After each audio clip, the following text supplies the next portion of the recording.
ജയ് മീനുവിനെ ഒന്ന് നോക്കി. ഇവളെന്താണ് എന്നോട് ഇങ്ങനെ പറയുന്നത്? ബെഡിൽ കിടക്കാനോ? ഇവൾ എന്ത് ഭാവിച്ചാണ്? ജയ്ക്കൊന്നും മനസ്സിലാവുന്നുണ്ടായിരുന്നില്ല.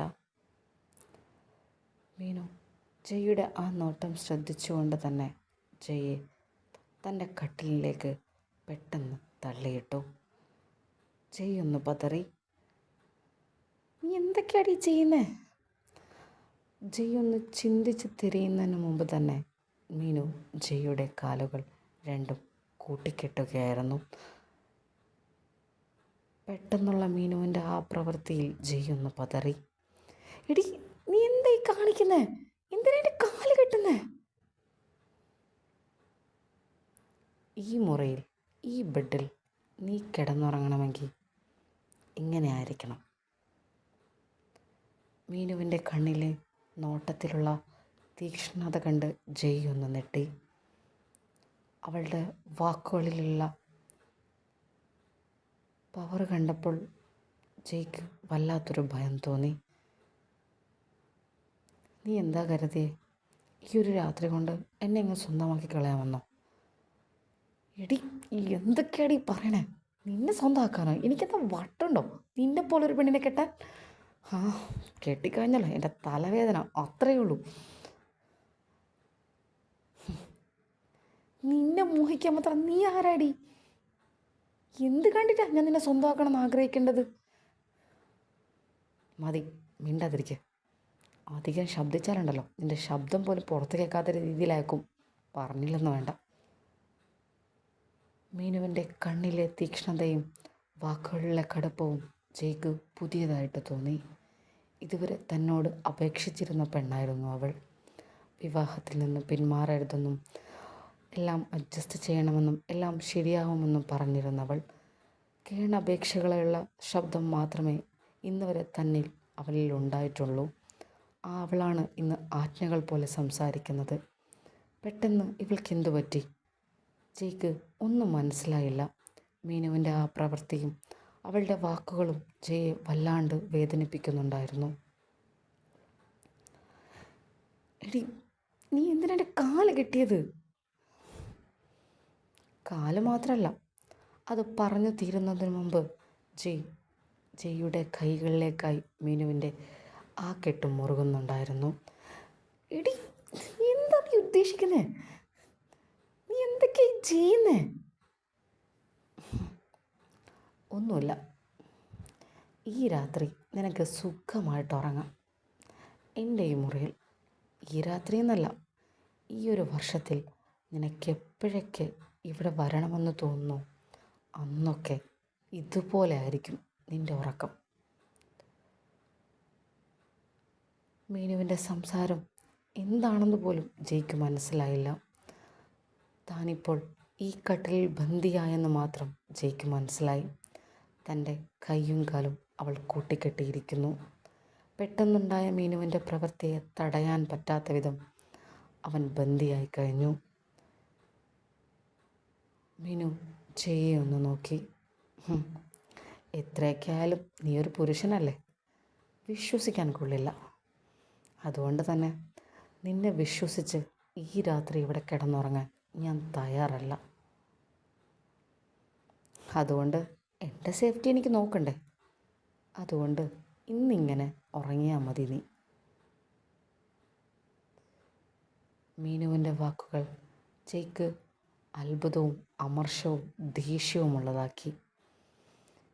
കൈയും കാലും കൂട്ടിയിട്ട് കിടന്നുറങ്ങാൻ ഞാൻ എന്താണ് നിൻ്റെ അടിമയോ? നീ എന്താ വിചാരിച്ചിരിക്കുന്നത്? കയ്യിൽ കുറച്ച് പൈസ ഉണ്ടെന്ന് പറഞ്ഞ് എൻ്റെ കാലും കൈയും പിടിച്ച് എൻ്റെ കല്യാണം നടത്തിയിട്ട് നീ എന്നെ ഭരിക്കാമെന്നാണോ വിചാരിക്കുന്നത്? ശബ്ദിക്കരുത്, അതാ നിനക്ക് നല്ലത്. ഇതിനകത്ത് വെച്ച് ബഹളം വെച്ചാലുണ്ടല്ലോ കഥ മാറും. പറഞ്ഞില്ലെന്ന് വേണ്ട. മീനുവിൻ്റെ വാക്കുകളിൽ ഭീഷണിയായിരുന്നു.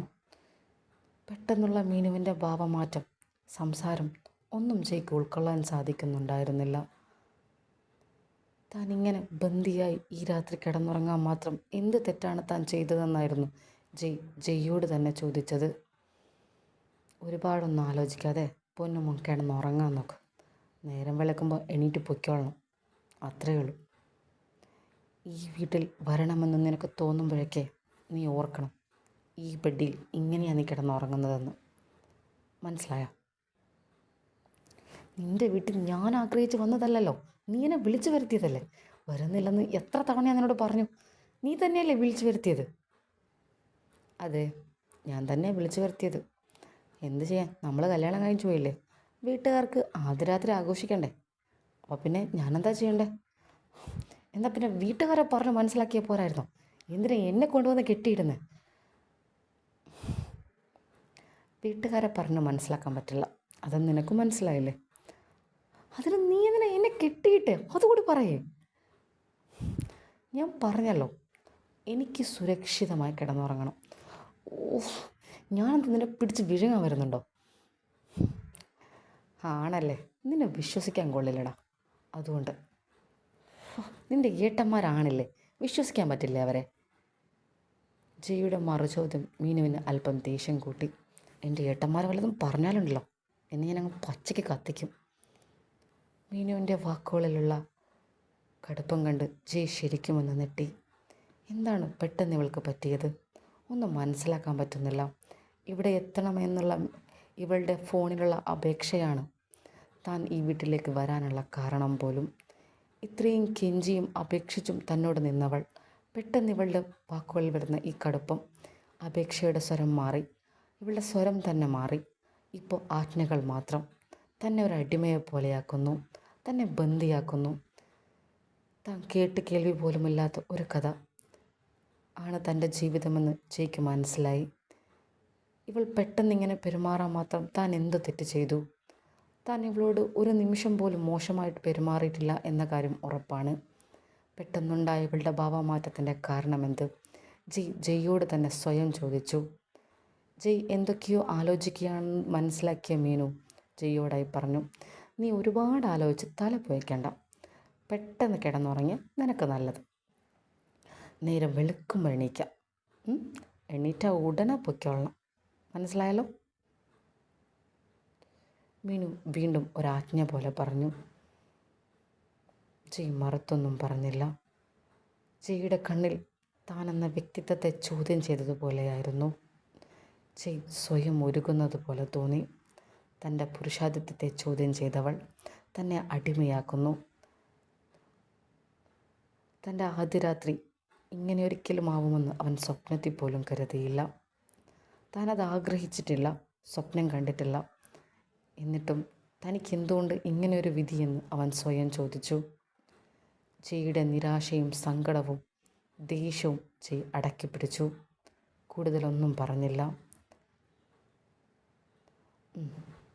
ഒരുപാട് ആലോചിച്ച് തല പുകയ്ക്കാതെ നീ കിടന്നുറങ്ങും. അത്രേ എനിക്ക് നിന്നോട് പറയാനുള്ളൂ. പിന്നെ അബദ്ധത്തിലെങ്ങാനും നിൻ്റെ കൈയും കാലം കെട്ടിയിട്ടതുകൊണ്ട് നിനക്കൊന്നും ചലിക്കാനൊന്നും പറ്റില്ല. ഇനി എങ്ങാനും അബദ്ധത്തിലെങ്ങാനും എൻ്റെ നേരെ വരണമെന്ന് മറ്റോ നിനക്ക് തോന്നിയാ, ഇതാ ഇത് കണ്ടോ. തൻ്റെ അടുത്ത് കിടക്കുന്ന ജയ്യോടായി മീനു ഒരു കാര്യം ചൂണ്ടിക്കൊണ്ട് ചോദിച്ചു. കത്തിയാണ്, പച്ചയ്ക്ക് കുത്തു ഞാൻ, പറഞ്ഞില്ലെന്ന് വേണ്ട. മീനുവിൻ്റെ വാക്കുകളിലുള്ള കടുപ്പം ജയ്ക്ക് വല്ലാണ്ട് വേദനിപ്പിച്ചു. അവളുടെ കണ്ണിൽ കാണുന്ന ആ തീക്ഷ്ണത അവനെ വല്ലാണ്ട് ചോദ്യം ചെയ്യുകയായിരുന്നു. തന്നിലെ പുരുഷനെ അവൾ സംശയിക്കുന്നു, അതിനെ അവൾ ഭയപ്പെടുന്നു. അതിനവൾ സുരക്ഷിതത്വം ഒരുക്കി, തന്നെ ബന്ദിയാക്കിയിട്ട്. താൻ ഇതുവരെ അനുഭവിച്ചിട്ടില്ലാത്ത ഒരപമാനം അതവന് താങ്ങാൻ സാധിക്കുന്നുണ്ടായിരുന്നില്ല. എങ്കിലും അവൻ മൗനം പാലിച്ചു. വാക്കുകൾ കൊണ്ട് ഒന്നും പറഞ്ഞിട്ട് കാര്യമില്ല എന്ന് തോന്നുന്നിടത്ത് മൗനമാണ് നല്ലതെന്ന് അവന് തോന്നി. എങ്കിലും തൻ്റെ ആദ്യ രാത്രി ഇങ്ങനെ ആയിരിക്കുമെന്ന് അവൻ ഒരിക്കലും കരുതിയില്ല. ആദ്യ രാത്രിയിലെ ഭർത്താവായിരുന്നില്ല അവൻ. ഒരു കുറ്റവാളി എന്ന പോലെ ബന്ദിയാക്കി കിടന്നുറങ്ങേണ്ടി വന്നവൻ. ഈ രാത്രി വെളുപ്പിക്കാൻ ജയ്ക്ക് സാധിക്കുമോ?